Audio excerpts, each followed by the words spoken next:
한국도로교통공단 TBN 교통방송입니다.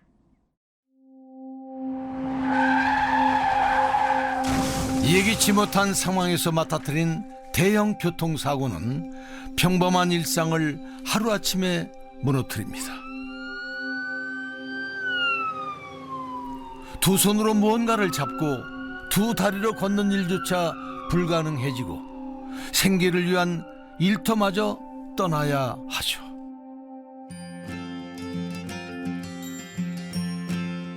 교통사고로 장애를 얻은 이들에게 가장 절실한 것이 일상으로의 복귀일 텐데요. 이를 돕는 것이 바로 재활의학입니다.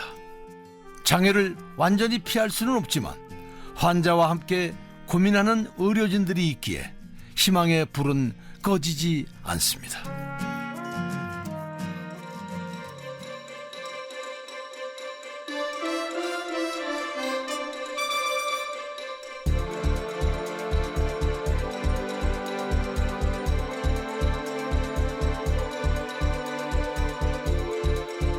TBN 스페셜 도로 위의 숨은 영웅 53화 사고의 아픔 그리고 재활의 빛 국립교통재활병원 이자호 교수 세 번째 이야기. 안녕하세요. 도로 위의 숨은 영웅 방송인 김성화입니다. 예기치 못한 대형 교통사고, 그로 인해 얻게 된 장애, 그 고통은 본인뿐만 아니라 가족들에게도 전해집니다. 장애가 고착된 상태로 퇴원을 앞두게 되면 이자호 교수에게 가족들이 하는 질문이 있습니다. 그러면 이제 보호자분들 주로 물어보시는 게 그러면 화장실 가는 거를 방에서 나와서 화장실을 혼자 갈 수 있나요? 아니면 화장실을 집에서 처리를 해야 하나요? 외출 집안 그 앞까지 마당까지 산책을 할 수 있나요? 환자가 혼자 걸을 수 있는지, 용변 처리는 스스로 할 수 있는지, 이 두 가지가 간병 가족의 가장 큰 관심사죠. 이것만 가능해도 부담은 한결 덜 수 있으니까요. 하지만 현실은 원하는 대로 흘러가지 않을 때가 많습니다. 그래서 이자호 교수는 환자가 어느 정도 수준까지 회복될 수 있는지 보호자에게 비교적 자세히 알려줍니다. 보호자들이 마음의 준비를 해야 되는 부분들이 있잖아요. 그거는 그러면 한 3개월 후쯤에 알려드리겠다. 2달 바짝 해보고 시작점과 끝점이 있으니까 이어서 연결을 해보면 우리의 결론이 나올 거다. 이제 이런 거를 좀 말씀을 드리죠. 그래서 처음에 오셨을 때 보통 요게 저의 의사적인 경험으로는 요런 문제들이 있고 현재는 요 문제는 한두 달 내에 시도를 해봐서 해결이 될 것 같고 요거는 해결이 될지 말지 반반의 확률이고 요런 건 해결이 안 될 거다라는 걸 좀 알려드리고요. 그래서 중간중간에 해결이 된 것들은 이제 말씀을 드리면 이제 남은 근본적인 문제, 머리 크게 다쳤기 때문에 콩팥이 하나 크게 손상이 됐기 때문에 이런 것들은 이제 이미 같이 대화를 해온 게 있으니까 그쯤에서는 이제 집에 갈 준비를 어떻게 하시라 이렇게 말씀을 드리죠. 그래서 재활 치료를 마치고 퇴원을 한다는 건 끝이 아닌 새로운 시작을 의미합니다. 달라진 몸 상태, 익숙하지 않은 보조 기구의 사용, 이 모든 불편을 안고 환자와 가족은 일상을 이어가야 하니 말입니다. 그 여정에 조금이라도 도움을 주기 위해 오늘 또 국립교통재활병원의 회의실은 밤늦도록 불을 밝힙니다.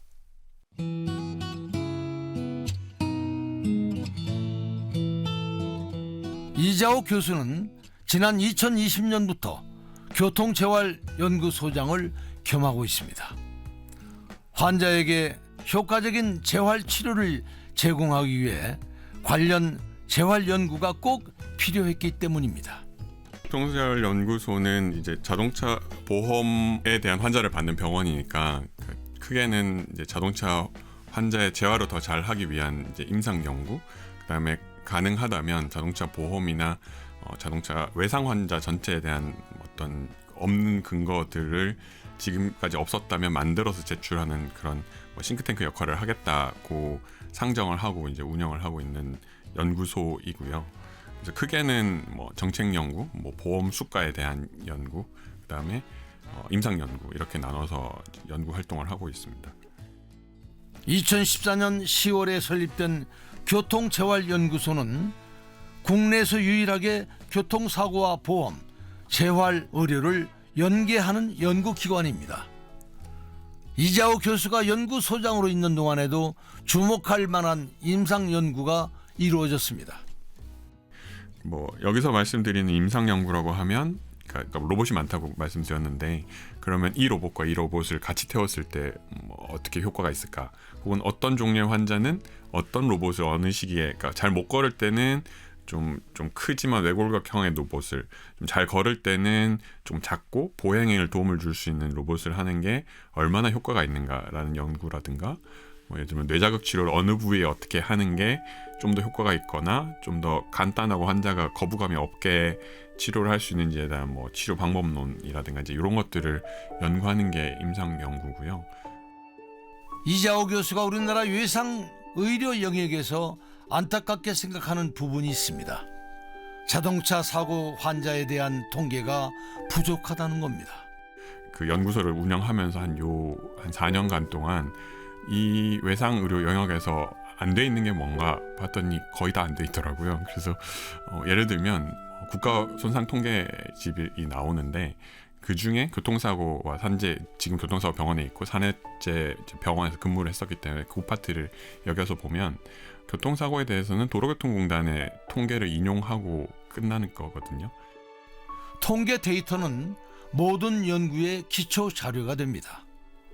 이를 기반으로 지원의 근거도 연구의 방향도 정해지기 때문이죠. 그래서 이자호 교수는 정확한 데이터 수집과 관리 업무부터 시작했습니다.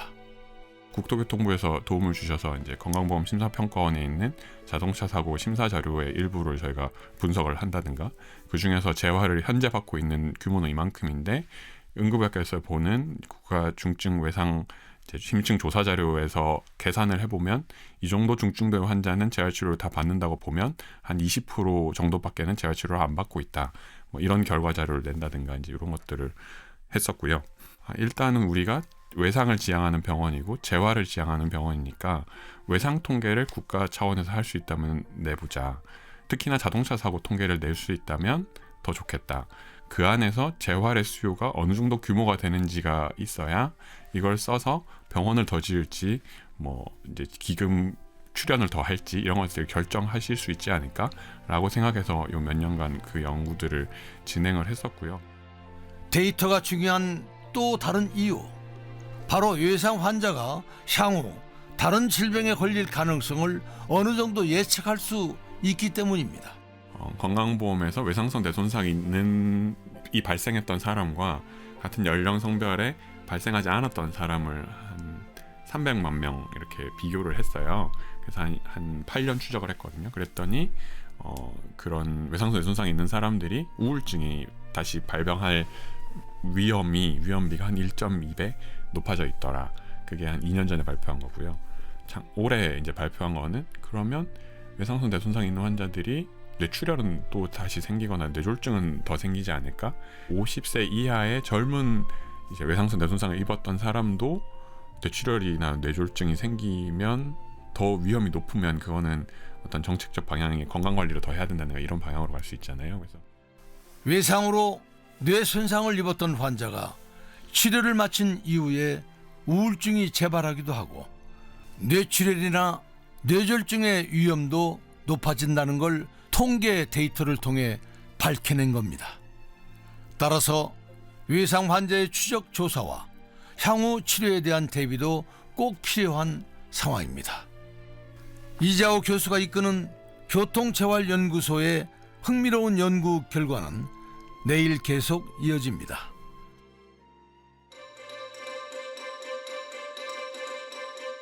TVN 스페셜 도로의 숨은 영웅 53화 사고의 아픔 그리고 재활의 빛, 국립교통재활병원 이자호 교수 세 번째 이야기를 마칩니다.